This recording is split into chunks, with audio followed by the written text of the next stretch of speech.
എല്ലാ കൂട്ടുകാർക്കും മിസ്റ്റർ പ്രിൻസിൻ്റെ പുതിയ വീഡിയോയിലേക്ക് സ്വാഗതം. ഇന്നത്തെ നമ്മുടെ വീഡിയോ മറ്റൊന്നുമല്ല, നമ്മുടെ എനലിനെ കുറിച്ചാണ്. നമ്മുടെ വൺ പീസ് ഫാൻസിനുണ്ടെങ്കിൽ വളരെ ഹൈപ്പഡ് ആയിട്ടുള്ള ഒരു ക്യാരക്ടറാണ് എനൽ. അതിനെക്കുറിച്ചാണ് നമ്മൾ ഇന്നത്തെ വീഡിയോയിൽ നോക്കാൻ പോകുന്നത്. നമ്മുടെ എനലിന് കൊടുക്കുന്ന അത്ര ഹൈപ്പ് നമ്മുടെ എനലിന് കൊടുക്കേണ്ട ആവശ്യമുണ്ടോ, അത്രമാത്രം പവർഫുള്ളാണോ എനൽ, അതുപോലെ തന്നെ എനലിൻ്റെ കംബാക്ക്, ഇതൊക്കെ നമ്മൾ ഈ വീഡിയോയിൽ നോക്കും. അതിലേക്ക് പോകുന്നതിനുണ്ട് ഒരു കാര്യം പറയാനുണ്ട്. നിങ്ങളെല്ലാവരും നമ്മുടെ വീഡിയോ കാണുന്നുണ്ട്, പക്ഷേ ആരും ചാനൽ സബ്സ്ക്രൈബ് ചെയ്യുന്നില്ല. നിങ്ങൾക്കിപ്പോൾ ഞാൻ സ്ക്രീൻഷോട്ട് കാണിച്ചില്ല, വേറെ 20 സംതിങ് പേരെ നമ്മുടെ ചാനൽ സബ്സ്ക്രൈബ് ചെയ്തിട്ടുള്ളൂ ഇന്നലത്തെ വീഡിയോ കണ്ടിട്ട്. അപ്പോൾ നിങ്ങളെല്ലാവരും വീഡിയോ കാണുമ്പോൾ നമ്മുടെ ചാനൽ കൂടെ ഒന്ന് സബ്സ്ക്രൈബ് ചെയ്യുക, വീഡിയോ ഇടാൻ കുറച്ചുകൂടെ മോട്ടിവേഷൻ കിട്ടിയത്. അപ്പോൾ നിങ്ങളെല്ലാവരും ഇനി സബ്സ്ക്രൈബ് ചെയ്ത് സപ്പോർട്ട് ചെയ്യുമെന്ന് വിചാരിക്കുന്നു. നമുക്ക് നേരിട്ട് വീഡിയോയിലേക്ക് പോകാം. നമുക്കറിയാം, നമ്മുടെ വൺ പീസിലെ ഏറ്റവും പവർഫുൾ ആയിട്ടുള്ള ലോഗിയ ഡെവിൾ ഫ്രൂട്ട്സിൽ ഒന്നാണ് നമ്മുടെ എനലിൻ്റെ ഗൊറു നോമി. കാരണം അതിൻ്റെ പവർ എന്ന് പറഞ്ഞാൽ നമ്മുടെ ലൈറ്റ്നിങ് ആണ്. നമ്മൾ ഇതുവരെ കണ്ടിട്ടുള്ളതിൽ നമ്മുടെ മാഗ്മയാണ് ഏറ്റവും പവർഫുൾ ആയിട്ടുള്ള ഒരു ഡിസ്ട്രക്റ്റീവ് ആയിട്ടുള്ള ഡെവിൾ ഫ്രൂട്ട് എന്നാണ് ഇപ്പോൾ പറയുന്നത്. പക്ഷേങ്കിൽ നമ്മുടെ എനൽ തിരിച്ച് വന്നാൽ നമ്മുടെ എനലിൻ്റെ ഡെവിൾ ഫ്രൂട്ടായിരിക്കും ഏറ്റവും ഡിസ്ട്രക്റ്റീവ് ആയിട്ടുള്ള ഒരു ഡെവിൾ ഫ്രൂട്ടായി മാറാൻ പോകുന്നത്. എനിക്ക് തോന്നുന്നത് നമ്മുടെ സാക്കാസുക്കിൻ്റെ ഡെവിൾ ഫ്രൂട്ടിനേക്കാളും പവർ നമ്മുടെ എനലിൻ്റെ ഡെവിൾ ഫ്രൂട്ടിന് ഉണ്ടാകുന്നുള്ള കാര്യത്തിൽ സംശയമൊന്നും വേണ്ട. പക്ഷേങ്കിൽ നമ്മുടെ എനലിൻ്റെ ഡെവിൾ ഫ്രൂട്ട് പവർഫുൾ ആണെന്ന് വിചാരിച്ചിട്ട് നമ്മുടെ സാക്കാസുക്കിയും അതുപോലെ തന്നെ നമ്മുടെ എനലും തമ്മിലൊരു ഫൈറ്റ് നടക്കുകയാണെങ്കിൽ ചിലവർ പറയും നമ്മുടെ സാക്കാസുക്കി ഡിഫീറ്റ് ചെയ്യപ്പെടുന്നു. പക്ഷേ അങ്ങനെ നടക്കാൻ ചാൻസ് ഇല്ല. ഡെവിൾ ഫ്രൂട്ട് മാത്രം പോരാ. നമുക്കറിയാം, ഹാക്കി എന്ന് പറയുന്നത് വളരെ പവർഫുൾ ആയിട്ടുള്ളൊരു സംഭവമാണ്. ഇത് ഹാക്കി ആരാണോ നല്ലോണം മാസ്റ്റർ ചെയ്തിട്ടുള്ളത് അവർക്ക് മാത്രമേ ഒരു ബാറ്റിൽ വിജയിക്കാൻ പറ്റൂ. അത് നമ്മുടെ കായിഡോ തന്നെ പറയുന്നുണ്ട്. പക്ഷേങ്കിൽ നമ്മുടെ വൺ പീസ് ഫാൻസ് നമ്മുടെ എനലിൻ്റെ ഡെവിൾ ഫ്രൂട്ട് കാരണം എനലിന് വളരെ ഹൈപ്പ് കൊടുക്കുന്നുണ്ട്. പക്ഷേങ്കിൽ എനിക്ക് തോന്നുന്നില്ല അത്രമാത്രം ഹൈപ്പ് നമ്മുടെ എനലിന് കൊടുക്കേണ്ട ആവശ്യമുണ്ടെന്ന്. കാരണം നമുക്കറിയാം, നമ്മുടെ വൺ പീസിൽ നമ്മുടെ ടൈം സ്കിപ്പിന് ശേഷം വന്ന എല്ലാ ക്യാരക്ടേഴ്സിൻ്റെ കയ്യിലും ഹാക്കിയുണ്ട്. അതുമാത്രമല്ല, നമ്മുടെ സ്ട്രോ ഹാറ്റ്സും ഹാക്കി മാസ്റ്റർ ചെയ്തിട്ടുണ്ട്. സാഞ്ചി, അതുപോലെ തന്നെ സോറോ, നമ്മുടെ ലൂഫി, ഇവരൊക്കെ ഹാക്കിയിൽ മാസ്റ്റർ ചെയ്തിട്ടുമുണ്ട്. അതുകൊണ്ട് തന്നെ നമ്മുടെ എനലിപ്പോൾ തിരിച്ച് വരികയാണെങ്കിൽ നമ്മുടെ സ്ട്രോ ഹാറ്റ്സിന് വലുതായിട്ട് വലിയ പ്രശ്നമൊന്നും ഉണ്ടാകില്ല. പക്ഷേ നമ്മുടെ എനലിൻ്റെ ഒബ്സർവേഷൻ ഹാക്കി നമുക്കറിയാം, എന്തോ മിൻട്രാന്നോ അങ്ങനെയായിരുന്നു ആ സമയത്ത് അതിനെ വിളിച്ചിരുന്നത്. പക്ഷേ അത് ഒബ്സർവേഷൻ ഹാക്കിയാണ്.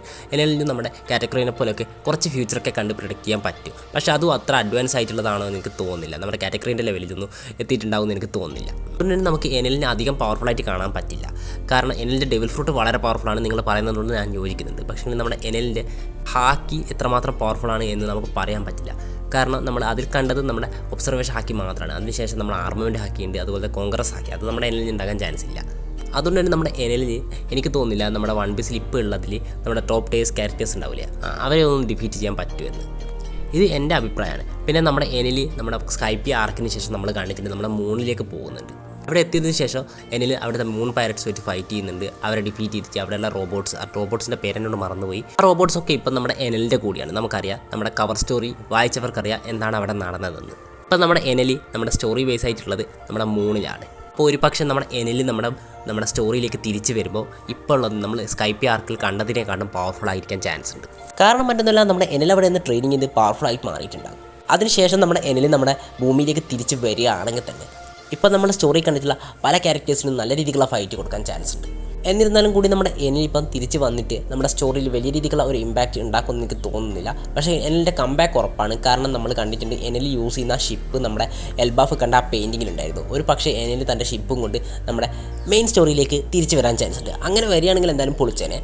ഇങ്ങനെ നടക്കുമ്പോൾ നമുക്ക് എന്തായാലും മനസ്സിലാക്കാൻ പറ്റും നമ്മുടെ എനൽ ഇപ്പോൾ എത്രമാത്രം പവർഫുൾ ആണെന്ന്. ചില കൂട്ടുകാർക്ക് കമൻറ്റ് ചെയ്തത് കണ്ടായിരുന്നു, നമ്മുടെ സോറോ നമ്മുടെ ലൂഫിയുടെ ഓപ്പണൻസിനൊക്കെ ഫേസ് ചെയ്ത് എന്തായിരിക്കും സംഭവിക്കുകയെന്ന് പറഞ്ഞൊരു വീഡിയോ ചെയ്തിരുന്നു ഞാൻ. അതിൻ്റെ താഴെ കണ്ടിരുന്നു നമ്മുടെ എനലിന് നമ്മുടെ സോറോനെ ഡിഫീറ്റ് ചെയ്യുന്നൊക്കെ. ഇങ്ങനെ പല കൂട്ടുകാരും വിശ്വസിക്കുന്നുണ്ട് എനൽ വളരെ പവർഫുൾ ആയിരിക്കും തിരിച്ചു വരുമ്പോൾ എന്ന്. എനൽ പവർഫുൾ ആയിരിക്കും, പക്ഷേ എനിക്കതിനോട് യോജിക്കാൻ പറ്റുന്നില്ല. കാരണം നമ്മുടെ സോറോനെയും സാഞ്ചിനെയും എന്തായാലും നമ്മുടെ എനൽ ഡിഫീറ്റ് ചെയ്യാൻ പോകുന്നില്ല. കാരണം നമ്മുടെ സോറോ സാഞ്ചു എന്തായാലും നമ്മുടെ എനലിനെക്കാളും പവർഫുൾ ആയിരിക്കും. വേണമെങ്കിൽ നമ്മുടെ ജീമേനെയോ അല്ലെങ്കിൽ മറ്റ് പവർഫുൾ ആയി ക്യാരക്ടേഴ്സ് ആയിട്ടുള്ള ഡോഫ്ലോമിക്കോ ഇവരെയൊക്കെ നമ്മുടെ എനലിനെ ഡിഫീറ്റ് ചെയ്യാൻ പറ്റിയേക്കാം. ചില കൂട്ടുകാരൊക്കെ പറയുന്നുണ്ട് നമ്മുടെ എനലി അഡ്മിറൽ ലെവലാണ് അല്ലെങ്കിൽ നമ്മുടെ യോങ്കോ ലെവലാണ്, ഇങ്ങനെയൊക്കെ പറയുന്നത്. അതൊക്കെ വെറുതെയാണ്. നമ്മുടെ എനൽ അത്രമാത്രം പവർഫുൾ ഒന്നും ആയിരിക്കില്ല എന്തായാലും തിരിച്ചു വരുമ്പോൾ. എന്തായാലും നമ്മുടെ എനലിൻ്റെ റിട്ടേൺ ഉറപ്പാണ്. അപ്പോൾ എനൽ തിരിച്ചു വരുമ്പോൾ നമുക്ക് മനസ്സിലാക്കാം എനൽ എത്രമാത്രം പവർഫുൾ ആയിരിക്കും എന്ന്.